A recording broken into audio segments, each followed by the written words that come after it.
What's up, guys? Welcome to another UCBP Reacts. Today, we're reacting to Jake Paul versus Anderson Silva, the highlights. I'm joined by none other than Isaac Diaz, but today we also have a special guest, and we're joined by Andres, the Karate Kid, on YouTube. Wow. Man, Andre, thank you so much for joining us for this video. Man, you are the expert. You are the man for all these things, right? So you talk about on your channel, MMA, boxing. You were just at a boxing fight. Yeah. Which boxing fight were you at? I was at Lomachenko versus Jermaine Ortiz in New York City. That's right. So we got someone in here who's going to boxing fights. So this fight just happened over the weekend, and we saw Jake Paul and Anderson Silva, the legend, fight it out. So we're gonna look at it, look at the highlights, and also give us our takes, and most importantly, Andre's, the Karate Kid's take on what happened this past weekend. Let's check it out. So we see here a touch of gloves, and of course, Jake Paul. Let's go. Yeah, congrats, Jake. Oof. And then there it is, fellas. So Jake Paul got the victory here. He got his hand raised.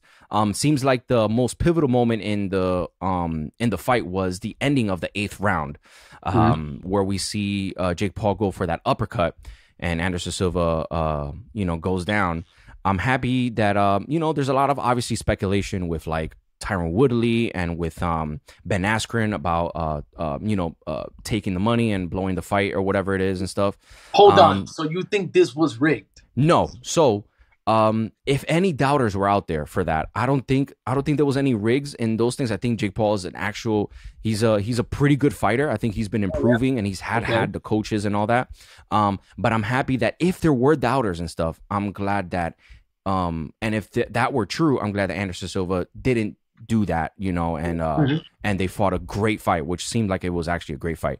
Andres, the Karate Kid, what did you think about the fight? I thought the fight was actually pretty good, considering Anderson Silva is 47 years old.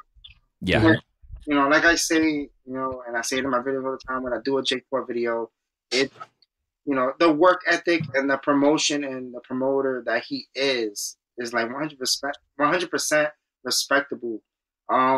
Anderson Silva, although he haven't been himself in the past couple of years, MMA wise, he's been doing pretty good in boxing. I think his record was 3-1, if I'm not mistaken. Yeah. He's been looking good. And Anderson Silva himself, he fought Chavez Jr. He fought Tito Ortiz. Tito Ortiz is not much of a boxer, but at least Chavez Jr. alone, that's huge. Yeah. He's a boxer. And he won that fight. And he won that fight, and it was a pretty entertaining fight. Jake Paul, again, it's hard for me to give him 100% respect when it comes to the people he fights, but I respect the fact that he's going in there with the Tyron Woodleys and Anderson Silva. I respect former champions. Can't take that away. Former champions. At least, for Silva, I think for this fight, for me, I give him a lot more respect in this fight just because, Anderson Silva is a true striker at heart. His Muay Thai, his Muay Thai kickboxing is phenomenal. Isaac, we saw that Ben Askren got knocked out. We saw Tyron Woodley get knocked out. Yeah. And now we didn't see Anderson Silva get knocked out, but it was a great fight, and he did get knocked down, which was the talk of the fight. What did you think about the fights? I think literally that's what won the fight for Jake Paul, the knockdown. I mean, even the highlights that we're seeing, they're pretty evened out. Even in the melees and when they're going from round to round, we can see, man, both guys are duking it out. Yeah. Now, I want to give some credit where credit is due for Silva. He's 47, just like Andre said. Right. The man can still fight at 47. Yeah. He's elusive, but I was hearing some other guy say this. He said, what made it so good for Jake Paul is that he aimed and his focus was body shots. Body shots. Why? Because Anderson has that elusive style with his head where he's moving around and people decide to say, I'm going head hunting. That's how Anderson beats you. You can't headhunt with him. Just like Ray Longo, man. Ray Longo said, punch a hole in his effing chest. Right. And what did he do? He punched a hole right through his chest. But guess what was there? His chin was there. Right. And we know And that's that's how. his weakness. We Yeah. know he has a weakness with his chin at times. Yeah. I think Jake Paul did a great job. I'm tired of doubting him. I would like to see him fight a boxer, but I think his next opponent will be another MMA guy, and that guy's going to be Nate Diaz. So I'm glad you mentioned that. So what do you guys think, Andre? What do you think his next opponent? We see him already 3-0 against actual fighters. Before he's fought, I think, a basketball player and someone else. But this time he's actually fought fighters who are fighters, right? MMA and boxing are hand in hand, right? You need to have hands. You need to fight. So now, what is his next fight? Who is his next opponent? I would say Nate Diaz just because but I feel like a lot of people count Nate out. I'm not gonna count Nate Diaz out just because I'm kind of used to not kind of used to. I never really doubt him, but a lot of people do at times, and then he comes out and like pulls up a victory off of not way. And Jake is not gonna beat Nate Diaz mentally when it comes to building up the fight. I think Diaz would be just right there neck and neck, or sometimes even better than him. When it comes to the talking smack that you do before a fight. I think Nate Diaz. I think that's a good fight. That's a better fight than Uriah Hall. I know he tried to get that fight. I know he's trying to fight Jake too, but I think for sure, Diaz for sure, be much better. So you think the press conference is going to be amazing for Nate Diaz versus Jake Paul? Oh, I think so. 100%. I would pay to watch that. I really? Okay. You know what I mean? I would watch that because even though again Nate Diaz is a smaller guy, because Jake is like he cut down to be at 180 something, which I respect. Normally fights at 190 something, like 195, I think it is.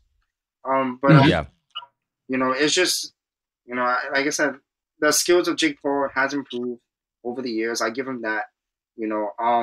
And to go back to the Silva fight, I feel like he, for the first time in the 8th round, he set it up. He set up that, he threw the jab, came off with the jab, came over the top with it, and it was beautiful. He got the knockdown on Silva, and that's that shows that his skills has improved, and he still got to work on a couple of things, but it showed that his skills improved. But you're done doubting him. That's the thing. I'm done doubting Jake Paul. The kid can fight, and he has power in that right hand. Yeah, I don't. I think so. In his hands, man, dynamite. When it comes to the skills that he has, I don't doubt him on that. Just for me, I just would like to see him fight somebody, around his age. That's a boxer, and a boxer as well, because that's the one thing, boxers and fighters will never give him. He gave us a spectacle of fighting these older guys and fighting former champions. And it's good under his resume as well for himself. Well, he did call out Canelo at the end of the fight on the post-fight interview. He called out Canelo. Listen, I know it may sound crazy, but I feel that's a winnable fight for him. No. Oh man, that is. I do not agree with that. Maybe I've gone delusional. I don't. All right. Well, Andre said that Nate Diaz would be possibly a fight that's there. Jake Paul is 25, Nate Diaz is 37. So there could be an age discrepancy with that too. Again, like with Anderson, obviously there's more years to that. But Isaac, who do you see that that Jake Paul can face next? Like I said, I would say Nate Diaz, maybe another MMA guy. Somebody said Joe Riggs. I heard one reporter ask about that at the presser after the fight. I'm going to go with Andre here, and I'm going to say I want to see him fight a boxer. Maybe not Canelo, but let's get somebody that's a good middleweight that can put on a great show, and he can finally show, hey, I can beat up MMA guys, but I can also beat boxers. I'm a true fighter. Because that's the, like I said, until he fights a boxer around his age and weight, and most likely more skilled than him when it comes to it because they've been practicing more in it. But, I think he'll get the recognition 100% from fighters. I think he'll get it. All he has to do is just fight a boxer, I think, in my opinion. Yeah. And another thing, we don't talk about the great things that Jake Paul is doing for fighter pay. Yeah. How he's standing up for MMA guys who don't have a commission, who don't have, who cannot negotiate like boxers do. They're under the flag of UFC and they're under Dana White. And, it's a very difficult thing when these guys are putting their life on the line and they're having trouble to get health care and all of these things when they retire. So I appreciate that side of him as well, standing up for the fighters, and calling out Dana White when you have to. Yeah, I feel like it's when it comes to the UFC though, I feel like it's kind of hard because of the the Venom deal. I almost said Reebok. The Venom stuff they got going on. I feel like so if you're not a top fighter and that everybody can resonate, it's super hard to get the money that you most likely deserve. And you get some fighters that don't even talk smack. And nowadays it's all about talking smack and social media. So which is like Demetrius Johnson, he never talked smack, but he's arguably one of the best UFC flyweight champions in the world. Beaten his record. There's no mention really in him that much in the UFC anymore, which but it's stuff like that. I just feel like it just needs to little stuff needs to change here and there, but I get it. Fighter pay is crazy. Yeah, and I think that for me it's a discrepancy. It's a huge discrepancy, and I think people like Jake Paul are shedding light into the fighter pay, and people like Demetrius Johnson is a great example, Andre, because there's someone who's a great fighter, right? Great fighter, but just wasn't there with his words. The person who gave us that, really, the Godfather, was Chael Sonnen. Yeah. Chael Sonnen came in there, and all he had to say is, Anderson Silva, you absolutely suck. and what did he get? He got a rematch with the Spider. When have you seen Anderson Silva have a rematch when he had his title reign? Never, not many he had, right? And so he had that one with Chael Sonnen, and then now hey, I have to do more than just fighting. And I think that the game is changing. Unfortunately, the game is changing into not only are you have to be a great fighter, but this has to be amazing, right? Look at the Conor McGregors that came after the Chael Sonnen blueprint.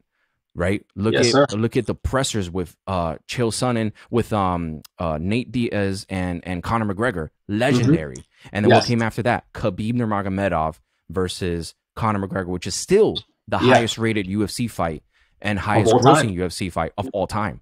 Yeah. Right. Because the hype behind it. That's why you have people like Floyd Mayweather. Everyone wants to see him lose, and everyone's going to pay to see him lose. Oh yeah. Right.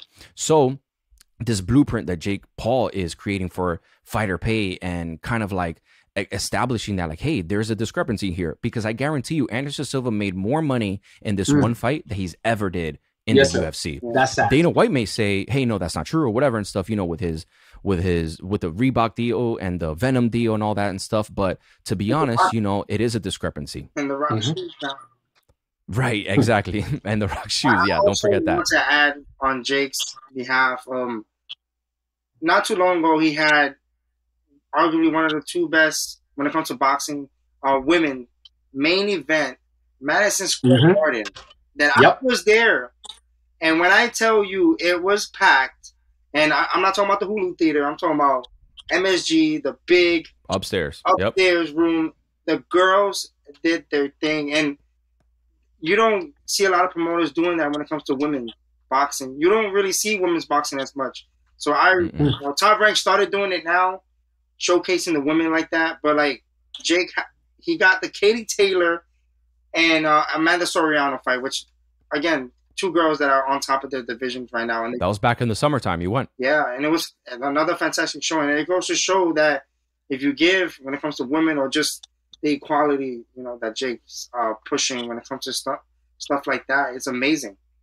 That's a great point. Well, fellas, look, we broke down the highlights. We broke down the fights. Let us know what you want us to break down. And let us know, who do you think Jake Paul should fight next? And who do you think? Because I don't think Anderson Silva's done. No. I think he should fight someone else. I think he's has this trajectory going in boxing. Who do you think he should fight next? Guys, let us know. Don't forget to subscribe to my boy Andre's the Karate Kid. He has all the breakdowns. He has all the highlights. And he has all the post, pre, and full live fights, post-show and pre-show ready for you to go. Andre's the Karate Kid. Thank you so much, my brother. Isaac Diaz, as always. We'll see you next time.